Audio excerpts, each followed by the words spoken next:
Welcome to The Friday Habit with Mark Labriola and Benjamin Manley. The Friday Habit is for small business owners, freelancers, and creatives who are ready to take their business to the next level. Join us as we discover how to apply the strategies we learned to grow our businesses, make more money, and live every day like it's Friday.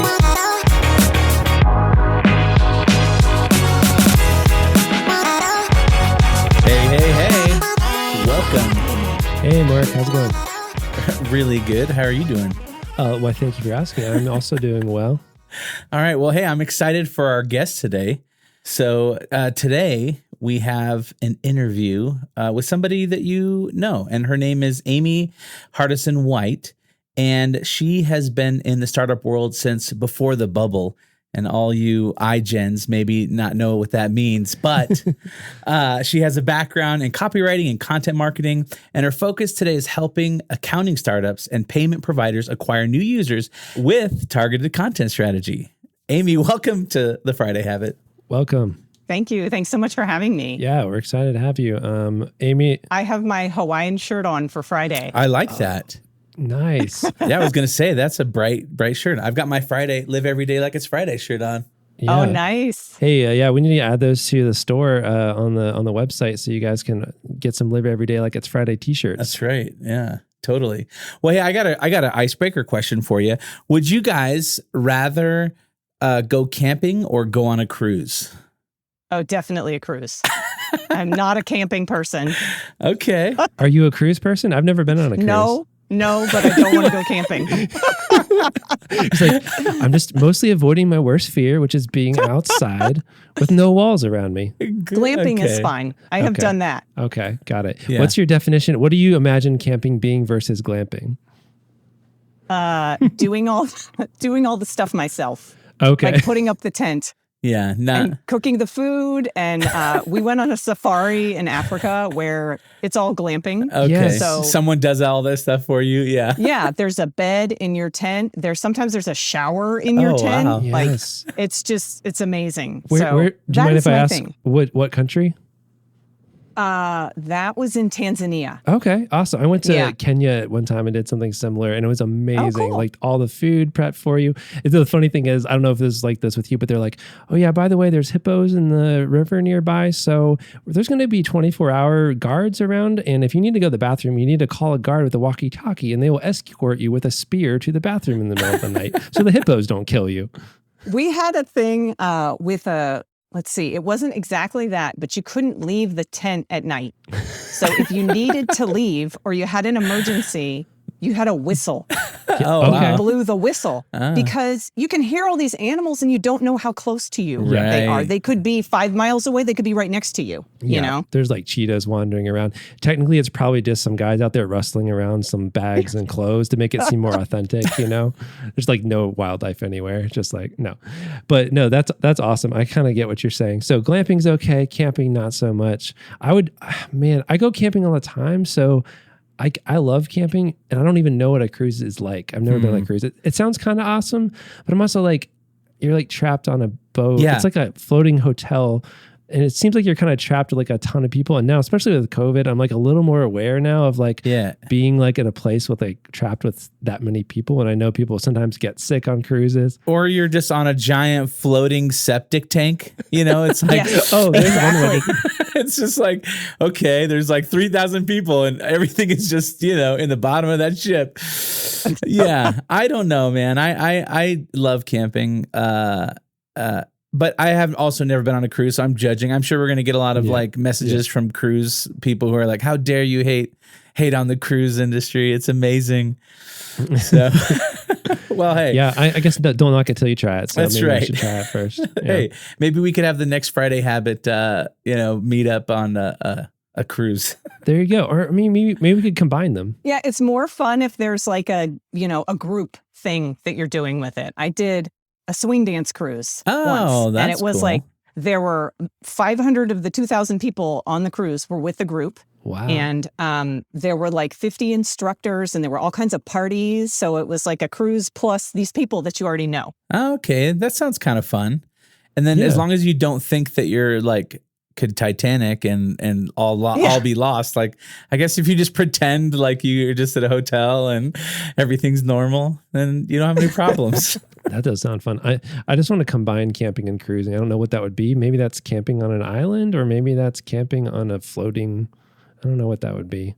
All right. Sorry, I killed the conversation. Let's move on. I was like, yeah, I'm not sure where you're going with this one. So, Amy, I want to kind of hear your little bit of your origin story about, how you got started, obviously in the early 2000s or late 90s, as I can attest to the bubble. I didn't care much about the bubble when it happened. But yeah, tell me a little bit about how you got kind of into the industry that you're in and kind of where you got started.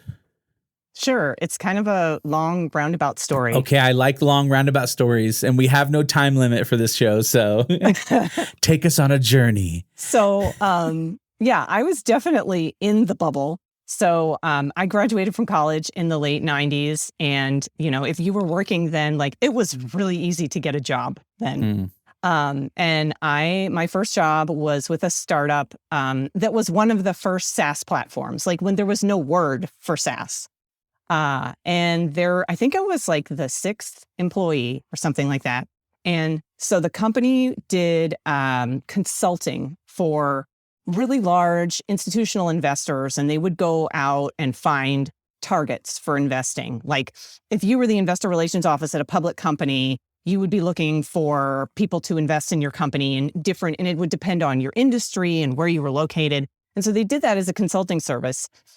And they said to themselves, why not take all this data and put it on the internet and sell it as a subscription so people can do this targeting themselves instead of our consulting service? And so I started working when they were in the process of doing that. And I did the research side of it, like calling the people who are investors and verifying information and everything. And then when they went to launch it, I was like, hey, I'm the only one here who you're going to put on the sales side who knows all about the product and the research side. So I should talk to the customers first. And so what happened then was they put out a press release, and I had 2 weeks of voicemail messages to respond to do like a demo when nobody really did demos because we didn't know what they were. Right. So I was in the room I am now, it's about the same size. And there were like 4 sales guys on this wall, 3 sales guys on that wall, and me. And all of us, I'm talking to all these people and then passing them on to them. And it was just like, wow, this is working. Oh, that's awesome. So it's like taking that service you have and like, maybe we make this data available to everybody else, and then let's see what happens. And it actually took off. Yeah. But nobody had any idea what we were doing. Right. Like, it wasn't just me. Yeah. All these guys were salespeople and entrepreneurs, but they'd never done anything like this. You just fake it until you make it. Exactly. And so like through the course of the growth of that company, I started running their customer service department. And so like your previous guest, I was running a group of like 15 people when I was 23 with no management experience. And that was nuts and a trial by fire and made me just never want to do it again. Because I was like, wow, this is so much harder than I thought it was going to be. Right. So I ended up, and y'all know what happened in 2000 when, the economy bottomed out and everything. And so I ended up deciding like, hey, I'm 25 and I could go anywhere at this point in time, and just started looking into different places. And Austin was on the list, and I knew a couple of people here and a couple of clients that I could come and work for. But, I happened to be driving here on September 11th. Oh, geez. And so, so then you get somewhere and it's like, okay, so there's no jobs. And I just set this arbitrary deadline of I need to get a job in 6 months or I'll just go home and start over, which was no big deal then. Maybe not so great now. Yeah. Life's a lot different when you're in your mid-20s. I know. And so I ended up like applying for jobs and like putting a suit on and picking a day of the week and going into these places and trying to get somebody to talk to me, which, as you guys probably know, doesn't work, but somebody did. And so that's how I got a job here. And I just got involved in the tech scene here in like account management and customer service. And I ended up working for a company called Bizarre Voice that did ratings and reviews software before that was a thing. So like 2004, 2005 timeline, Amazon, Zappos, Newegg. Those were the only companies that had ratings and reviews on their websites. And around that time, this iframe technology, which is, of course, old now, became available so that you could inject code onto someone else's website. And so that made a way for their product to be developed and for us to sell like a ratings and reviews platform to other companies. And so I worked there through the go public of that company, which was fantastic and a huge learning experience. And then afterwards, we had this like network effect, kind of like the PayPal mafia. All those people have gone and like started their own companies. Yeah, Elon Musk. Well, the same thing happened with Bizarre Voice. People made money on the company going public and they left and they started their own thing. Or they, went on to different roles. And so I was able to use that network to start my own business in copywriting and content marketing. Oh, wow. And the way I got into I focus on accounting startups mainly. And honestly, I got into that kind of by accident because the first SaaS company that I got connected with here in Austin was an invoicing company that does like accounts receivable software. And they were 2 guys in an office who were like, we got this one blog post and it did really well. How do we do it again? We got to get somebody to do this for us. So I started writing for them and they, unlike most of the companies that you work with, they gave me a byline. And so all of their competitors are all looking at each other and what they're all doing. And they found me and be like, hey, do you want to write for us, for this similar type of company? So I got into, accounting software, accounts receivable, accounts payable, invoicing. And I've done that for the last 5 or 6 years. And what I started noticing is that a lot of people struggle with what do they talk about? And how do they come up with a plan? And how do they talk to their customers in a way that's going to want to, build trust and increase engagement and increase conversion? And a lot of them are just going, okay, it's Monday. What do I write about now? Yeah. So that's when I started thinking about, okay, content strategy, like helping these companies figure out what their why is and who their target audience is and where those people are and what's going to resonate with them to increase their customer base. So when you were working for that review company and it went public, did you get laid off or did the company No. You just kind of continued to work for them? And then, at what point did you kind of go freelance, writing and kind of doing your own thing? Yeah, that was a couple years after I left. Actually, I did, our team was eliminated. That's right. I forgot about that. Sorry for bringing that up. That's okay. That's okay. It was a good thing. I was trying to take a sabbatical anyway, and so it became a paid sabbatical. You know? That's nice. Good timing. Yeah. So, I left there, and I had my daughter at this point, and so I was kind of experimenting with different ways to work that were more flexible. And as anybody who's been in account management or customer service and is listening to this knows, that's not a job that you can really do freelance. They want you there and they want you available all the time, and they need to be able to call you or email you or whatever. Right. So I had a couple of short stints in other environments and realized that wasn't necessarily going to work. And I had a friend who was a mommy blogger, and I was talking to her about that and was thinking maybe I could try out writing and, start getting some samples or something on one of these mommy blogs and then go from there. And that's pretty much what I did. I remember there are a couple of them around here that are local, and I contacted her editor and said, can I write a few pieces for you? And then I put them on Facebook, and I didn't realize that a friend of mine worked at a marketing agency. And she was like, we need to talk to you because you can write and our writers can't. Nice. And so it all kind of started from there. And then it was a timeline of about a year where I was like, okay, I'm going to try this and see if I can make money doing it. Maybe I can, maybe I can't. Let's just see.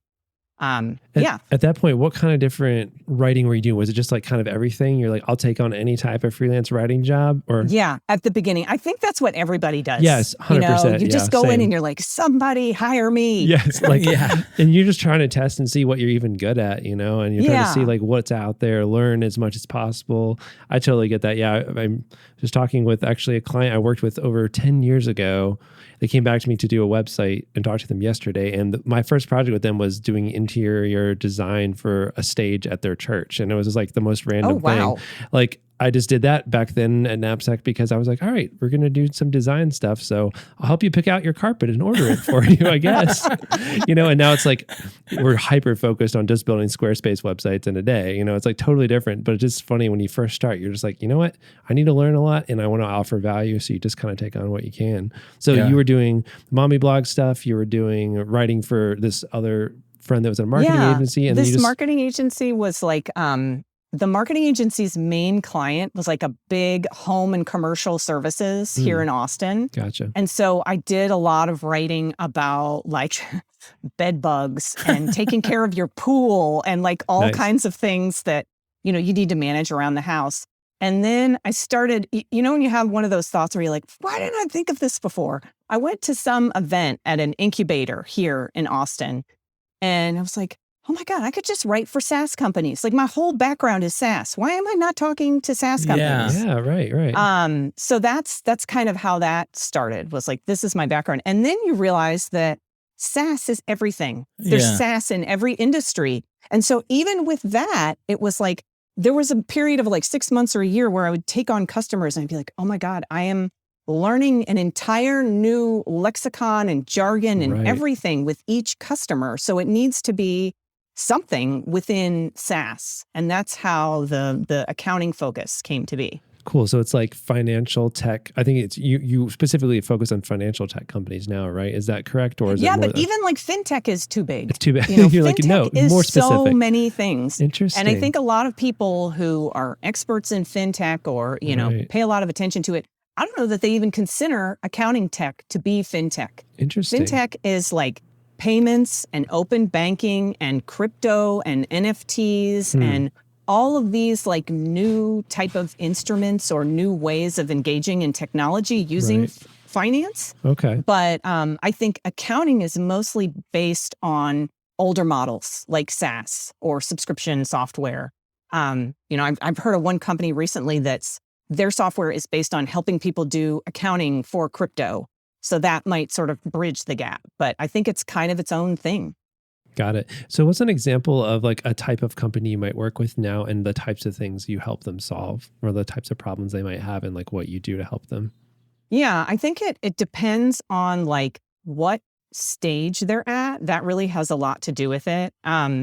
So the interesting thing that I'm seeing now is there's so many niches within accounting. So recently I've talked to people who have accounting software that's targeted specifically at founders. So founders have specific financial needs about like the data that they need from accounting to show to investors, to show to their board. And it's not stuff that you can get out of like a NetSuite or a Sage or a Xero. So they end up having to go back to this accountant and say, can you pull all this stuff out and do it in a spreadsheet? And it's a pain in the butt. Gotcha. So that's one area. Accounting software for e-commerce, for people who sell things online. They have different kinds of regulations and different needs. So it's like accounting for different groups, accounting software that's specifically for accounting practices. So it depends on like what specific industry niche they fall into. But then I think it also depends on what phase you're at. So if you start from like really early stage companies, let's say you've built a product, you've got a little bit of funding, you have some staff, and you have a website that gives you like a really vague idea of what you do. And you're thinking, we've got to get started on creating content like right now. We need to have done it yesterday because nobody knows who we are. We need our voice out there in the marketplace. So that's one phase of company that's really, really early stage. Then I would say the other end of it is a larger company that's maybe been through several rounds of funding. They've got a marketing staff internally. They've already built out a content strategy, but they have a new product. So they're selling something new, and their content folks are absolutely overwhelmed by all of the work they have to do, like inbound requests. It's just like rapid fire. Sales needs this content. Product marketing needs this content. Engineering needs this content, whatever it is. Right. So I think in those types of roles, it's really difficult to step back and do a strategy exercise. So there's those two sort of ends of the spectrum. Gotcha. And then there is kind of a middle ground where you've got a startup that has maybe one marketing officer. So maybe they have some marketing leadership and they've just hired one person. They've got some content that they already created, but maybe they've just realized that all that content is targeted. It's not targeted at the right type of company or the right type of persona or whatever. This new marketing leadership is brought in to do something. Right. And so they need help because they're only one person. Gotcha. So those are the different sort of phases of companies that I work with. That makes sense. That's cool. And what does that look like if we step back and look at like big picture? I'd love to learn just about content strategy, and how it is really helpful to know kind of what you do and what context that's in and stuff like that. I'd love to know like what, you hear the term content strategy, and as a person in marketing, I get the general idea, but what would you say is content strategy? What isn't content strategy? What are some misconceptions about what it is? And like, what is it? What purpose does content strategy serve for a business? Thinking about some like small businesses that might be listening or entrepreneurs, so what is content strategy? And eventually I'd love to get to like, what are some of the things, as a business owner, can we do practically if we can't quite yet afford someone to do content strategy for us? But like, what are some key things we could think about? We can get to that in a second, but just in general, what does content strategy look like and what is it? Yeah, I think it really depends on your needs. So it can be as heavy or as lightweight as you want to make it. But I think like if you think about someone's day to day, it's the difference between sitting down at your desk and having no idea what you're going to do and having a plan. Gotcha. And that plan can be as big or as small as you want it to be. Something that I recommend to really small startups is to, or just small companies in general. So this is a great idea for small businesses as well, is if you're having trouble thinking about what to write, start keeping a log like over a couple of weeks. Either every time you get off the phone with a customer, write some notes about what your conversation was. Or maybe you say, I'm going to schedule like 10 or 15 minutes at the end of the day. And then write down your reflections about the conversations that you had. And if you do that over a couple of weeks, you're going to see themes in your conversations. And those are generally like the questions. Your customers are asking you the same questions. You're giving the same answer, but maybe you have, you're you, so you have the answer, but you don't have an asset to give to them or to share broadly that could answer that question for customers. So I think it can be something as simple as that, as you sort of learning about yourself and your interactions with your business and writing down a couple of themes so that when it comes time to write something, you're thinking about those themes. And I mean, Gotcha. You could even just compare it to all of us who do like goal setting exercises at the end of every year or the beginning of the next year where, I do that. I've got like 5 goals. And every time I get wound up about something or overwhelmed, I go back and look at the goal list and think, is this something that this thing that I'm expending so much energy on, is this something that is going to contribute to any of these goals on this list? Yes? Okay. Then I keep going. No? Okay. Then we need to figure out how to offload this. All right. We're going to pause this conversation here. Go to thefridayhabit.com. There you can find show notes for this episode. There you can also find links to our websites and ways to get in touch. At the bottom of the page, you can download our guide to the Friday Habit System that will show you how to set aside one full day each week dedicated to working on your business instead of in your business. If you're not already, make sure you subscribe. If you enjoyed this episode and want to hear next week's episode, subscribe so you get notified. Also, leave us a review in Apple Podcast app or wherever you listen to your podcasts. And if you want to potentially be on one of our episodes with a question you ask us, go ahead and record a quick message in your phone, voice memo, and email it to hello@thefridayhabit.com. Until next time, live every day like it's Friday.